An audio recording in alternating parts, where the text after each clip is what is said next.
आप किसी बात के लिए कितने टाइम से सोच रहे हैं, कितने टाइम से प्रार्थना कर रहे हैं, कितने दिनों से आप इंतजार कर रहे हैं कि खुदा आपको उस चीज से ब्लेस कर दे, अभी तक नहीं आई। इसका मतलब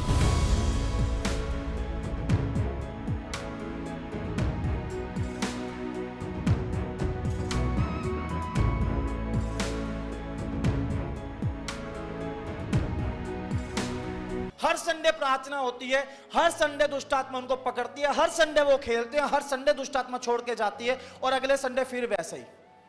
परमानेंट छुटकारा क्यों नहीं हो रहा?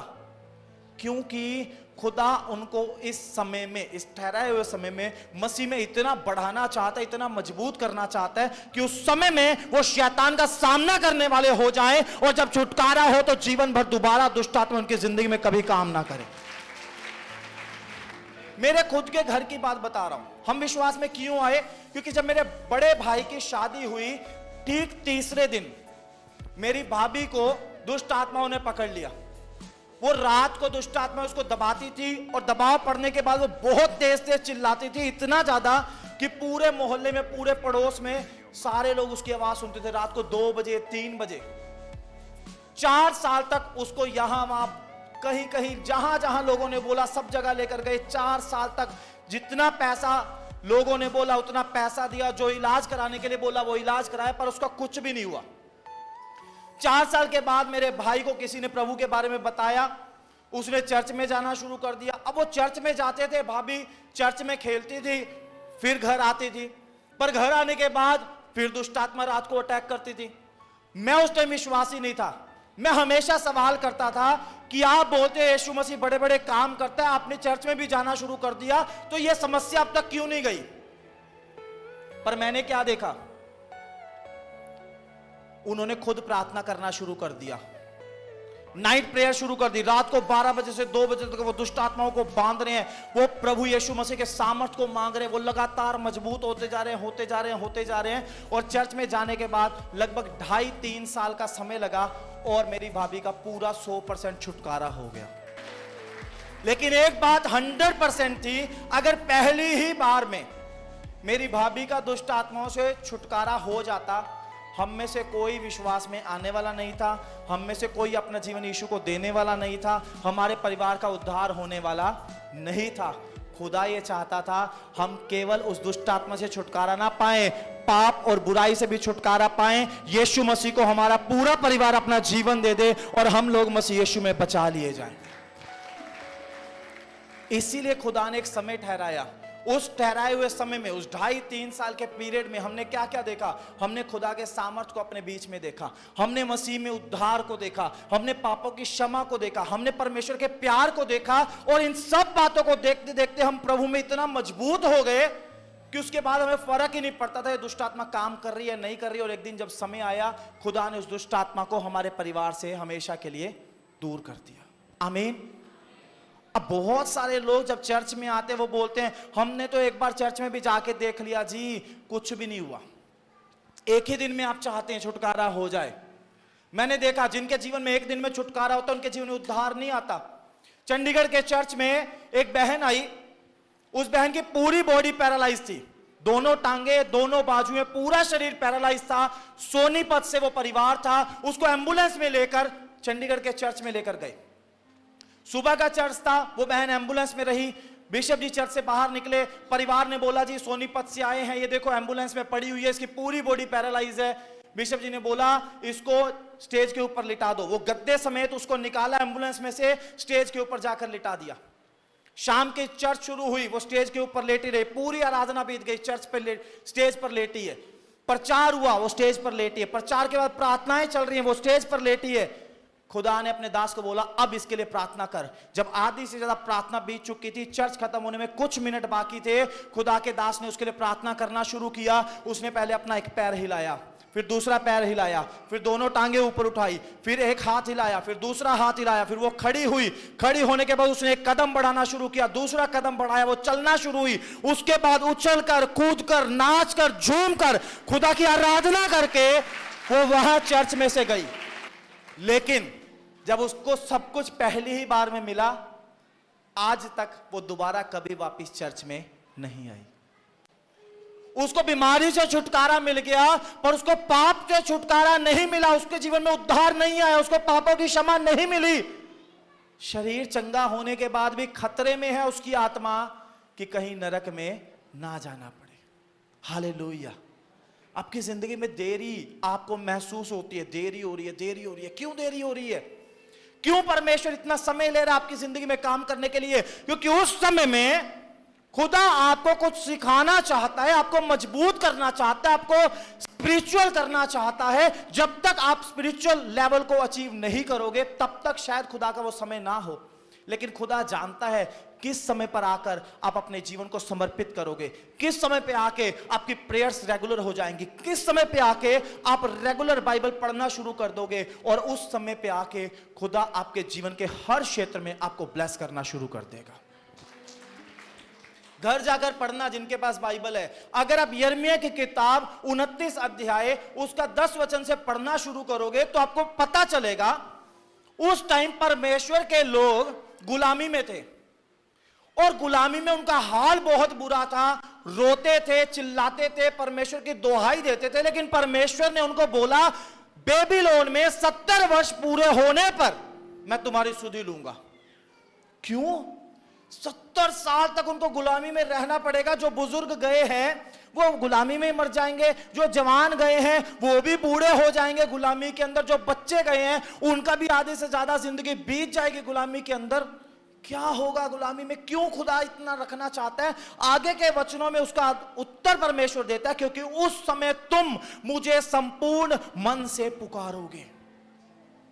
इस्राएली लोगों ने खुदा को पुकारना छोड़ दिया था, परमेश्वर के नियमों को मानना छोड़ दिया था, मंदिर में जाना छोड़ दिया था, खुदा को बलि चढ़ाना छोड़ दिया था, खुदा की आज्ञाओं को तोड़ना शुरू कर दिया था, पराये देवी देवताओं के सामने सिर झुकाना शुरू कर दिया था। और खुदा जानता था ये इतनी जल्दी समझने वाले नहीं हैं, इनको बहुत टाइम लगेगा, और खुदा ने 70 साल का टाइम ठहरा दिया। हालेलुया। आपकी जिंदगी में अगर खुदा ने आपको आशीष देने के लिए एक लंबा टाइम ठहराया है तो उसके पीछे एक बड़ा कारण भी है, क्योंकि आपको बदलाव में एक लंबा टाइम लगेगा। आज यहां बैठे हो, यहां बैठकर सोचो आप किसी बात के लिए कितने टाइम से सोच रहे हैं, कितने टाइम से प्रार्थना कर रहे हैं, कितने दिनों से आप इंतजार करें कि खुदा आपको उस चीज से ब्लेस कर दे, अभी तक नहीं आई। इसका मतलब जरूर खुदा आपको कुछ सिखाना चाहता है। अब्राहम को बोला मेरी उपस्थिति में चल और सिद्ध होता जा, मतलब 75 से शुरू हुआ, 99 का हो गया, अभी तक वो सिद्ध नहीं हुआ, अभी तक उसके जीवन में वो सब कुछ नहीं आया जो खुदा लाना चाहता था। उनके बारे में देखो, सोचो, अपने आप को जांचो, अपने आप को चेक करो, आपके जीवन में कौन कौन सी कमियां हैं, कौन कौन सी कमजोरियां हैं, कौन कौन से पाप हैं, कौन कौन सी बुराइयां हैं, आपकी स्पिरिचुअल लाइफ कैसी चल रही है। अगर आप उसमें बदलाव करना शुरू करोगे तो जो समय खुदा ने ठहराया है उस समय पर खुदा आपको बहुत सारी ब्लेसिंग से ब्लेस करने के लिए जा रहा है। Hallelujah, hallelujah. आप जानते हो दाऊद का जब अभिषेक हुआ था राजा बनने के लिए, उसकी उम्र कितनी थी? सिर्फ 15-16 साल। 15-16 साल का बच्चा इजराइल का राजा बनेगा, पूरे इजराइल का न्याय करेगा, युद्ध करेगा, क्या करेगा? लेकिन आपको पता है 15 साल की उम्र में जब खुदा ने उसका अभिषेक कर दिया, 15-16 साल की उम्र में, कि ये लड़का इजराइल का राजा बनेगा, उसके बाद उसकी ट्रेनिंग शुरू होगी। ट्रेनिंग क्या थी पता है आपको? दाऊद का अभिषेक होने के बाद शाऊल को दुष्ट आत्मा तंग करने लगी। अब शाऊल दुष्ट आत्मा से सताया हुआ था, और शाऊल के राजभवन में किसी ने बताया कि यिशै का एक लड़का है, वीणा बजाता है, जब वो वीणा बजाता है दुष्ट आत्मा छोड़ के चली जाती हैं। शाऊल ने बोला उसको बुलाओ। राजा शाऊल ने दाऊद को बुला लिया, उसको बोला मेरे पास ही रहेगा, अब तू यहां वीणा बजाएगा और दुष्ट आत्मा से मेरा छुटकारा करेगा। अब खुदा ने उसकी राजा बनने के लिए ट्रेनिंग की शुरुआत कर दी। जब वो राजभवन में रहने लगा, शाऊल के साथ रहता था, तब उसको पता चला सेना को कैसे संभालना है, हालेलुया, राज्य को कैसे चलाना है, युद्ध को कैसे लड़ना है, जीत को कैसे पाना है, लोगों का न्याय कैसे करना है। 2400 घंटे राजभवन में वो रहा, उसकी ट्रेनिंग हुई, और उसके बाद जब समय आया खुदा ने उसको राजा बनाकर खड़ा कर दिया। आमीन। और जानते हैं राजा बनने के बाद दाऊद ने बहुत सारी लड़ाइयां की, बहुत सारे युद्ध किए, पर वो युद्ध में कभी हारा नहीं, क्योंकि उसकी ट्रेनिंग बहुत अच्छे से परमेश्वर ने करवाई थी। सालों साल लंबी ट्रेनिंग थी। आमीन। आपका अभिषेक खुदा ने कर दिया, आपके लिए भविष्यवाणी खुदा ने कर दी, खुदा आपको बहुत बड़े बिजनेस के साथ ब्लेस करेगा, पर उस बिजनेस को संभालने के लिए आप तैयार भी हो। आपके लिए भविष्यवाणी होगी, परमेश्वर आपको करोड़ों रुपया देने के लिए जा रहे हैं, आप उस करोड़ों को कहां इन्वेस्ट करोगे, कहां खर्च करोगे, कैसे इस्तेमाल करोगे? बर्बाद तो नहीं कर दोगे? आपको संभालना आना चाहिए ना। खुद आपको बच्चे से ब्लेस करने के लिए जा रहे हैं, अगर आप बच्चे को पालने पोसने के लिए मैच्योर नहीं है, खुदा कैसे आपको बच्चा देगा? आप तो बच्चे की जिंदगी खराब कर दोगे। खुद आपकी शादी करवाने के लिए जा रहे हैं, लेकिन आप शादी के लिए कमिटेड नहीं है, या शादीशुदा जीवन को निभाने के लिए जिस मैच्योरिटी की और जिस सहनशीलता की जरूरत है वो अभी तक आपके अंदर है ही नहीं। खुदा कभी नहीं चाहेगा आपकी शादी हो, उसके बाद तलाक हो जाए, आप घर बैठ जाओ, नहीं, आपको तैयारी करवाएगा खुदा। इसीलिए खुदा एक समय ठहराता है कि उस समय पर मैं उसे ब्लेस करूंगा। आमीन। बहुत सारे लोग प्रार्थना करते हैं, प्रभु अभिषेक दे, सामर्थ दे, भविष्यवाणियां हो, चंगाइयां हो, छुटकारे हो, बड़े बड़े काम हो। वो प्रार्थना करते रहते, पर उनको वो अभिषेक नहीं मिलता। कारण वो अभिषेक जो आपके ऊपर खुदा देना चाहता है वो बहुत खतरनाक है। अगर आप उस अभिषेक का मिसयूज कर बैठे, आपका खुद का जीवन खतरे में पड़ जाएगा, लोगों का जीवन खतरे में पड़ जाएगा। इसलिए खुदा तब तक आपको वो अभिषेक नहीं देगा जब तक आप उस अभिषेक को संभालने के लिए और उसको सही रीति से इस्तेमाल करने के लिए तैयार नहीं है। आपने देखा होगा बहुत सारे लोगों को सेवा में आते हैं, उनके द्वारा बड़े बड़े काम होते हैं, 2-3 साल में गायब हो जाते हैं। मैंने देखे ऐसे लोग। कारण खुदा ने अभिषेक दे दिया, अभिषेक का मिसयूज किया। कैसे? लोगों से पैसा लेने में। उसके द्वारा चंगाई होगी, क्या बोला, मैं आ रहा हूं, इतनी भेंट दे देना मुझे, मैं आ रहा हूं, मुझे गोल्ड की रिंग चाहिए। या काम हुए, घमंड में आ गया, मैंने हाथ रखा था, मेरे हाथ रखने से मुर्दा जिंदा हो गया, मेरे हाथ रखने से खुदा ने उसकी आंखें खोल दी, मेरे हाथ रखने से उसको बच्चे की ब्लेसिंग मिल गई, मेरे दुआ करने से खुदा ने चमत्कार कर दिया। बाइबल में लिखा है, चेला नया ना हो, ऐसा ना हो घमंड करके शैतान का सा दंड पाए। हालेलुया।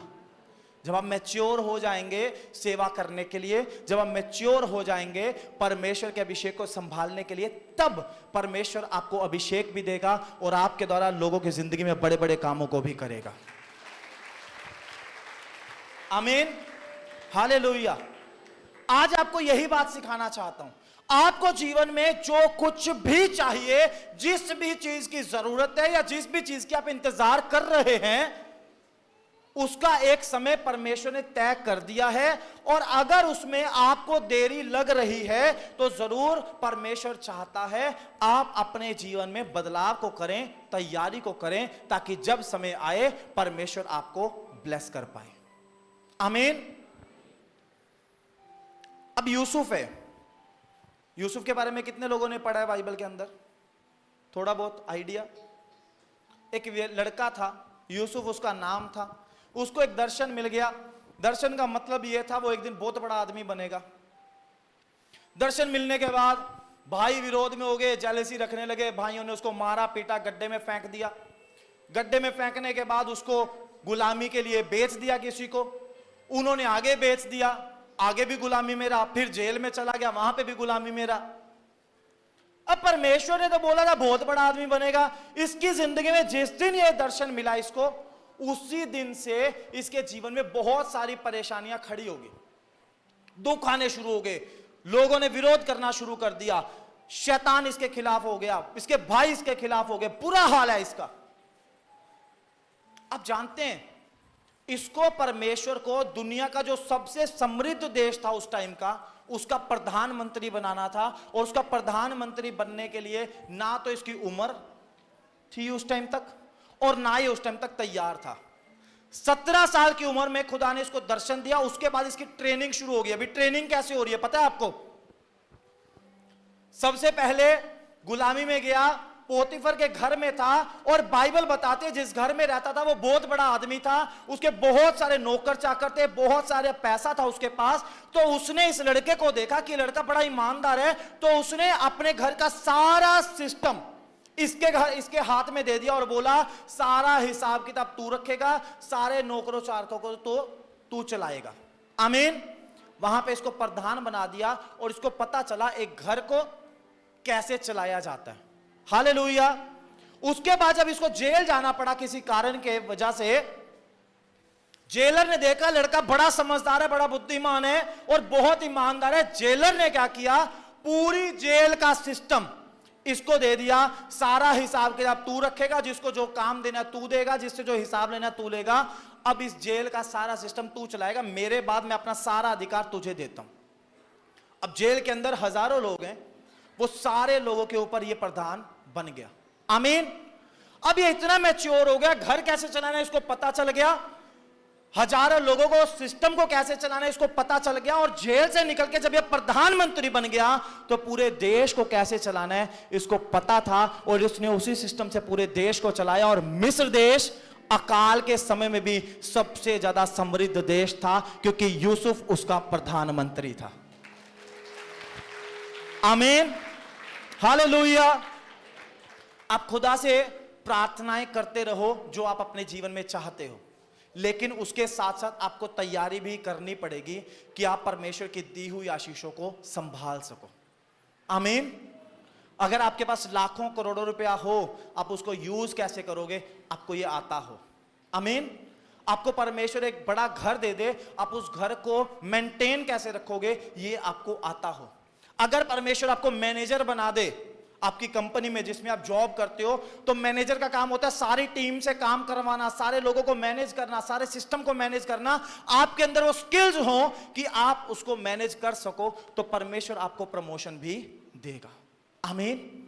तैयारी करो, प्रार्थनाएं करो, केवल संसारिक तैयारी नहीं, स्पिरिचुअली भी तैयारी करो। प्रार्थना का जीवन हो, बाइबल पढ़ने का जीवन हो, आज्ञाकारिता का जीवन हो, ताकि जब खुदा का समय आए, खुदा आपकी जिंदगी में बड़े बड़े कामों को करके आपके जीवन में अपनी भविष्यवाणियों को पूरा करे, अपने वादों को पूरा करे, और आपका जीवन बहुतेरों के लिए आशीष का कारण बन जाए। आमीन। कितने लोगों को मेरी बात समझ में आई आज? देरी के कारण आपको देरी महसूस होती है, उसके कारण से आपको कभी निराश नहीं होना। अभी तक नहीं हुआ, कब होगा, कैसे होगा, अब तक चंगाई नहीं मिली, अब तक छुटकारा नहीं हुआ, अब तक काम नहीं बना। आपको इस बात के बारे में सोच के निराश नहीं होना। जो खुदा ने बोल दिया वो करेगा, जिस बात के लिए प्रार्थना हो चुकी वो जरूर पूरी होगी। अपने स्पिरिचुअल लाइफ पर ध्यान दो, अपने आत्मिक जीवन पर ध्यान दो, पवित्रता से चलो, लोगों से प्यार करो, लोगों का भला करो, अच्छा जीवन जियो, ताकि जब समय आए परमेश्वर आपको आशीषित करे। आमीन। सभी भाई बहनों को जय मसीह की। अगर आप दिल्ली या दिल्ली के आसपास रहते हैं तो आप सब जरूर आएं लिविंग ग्रेस चर्च दिल्ली में। अधिक जानकारी के लिए दिए गए नंबर पर संपर्क करें।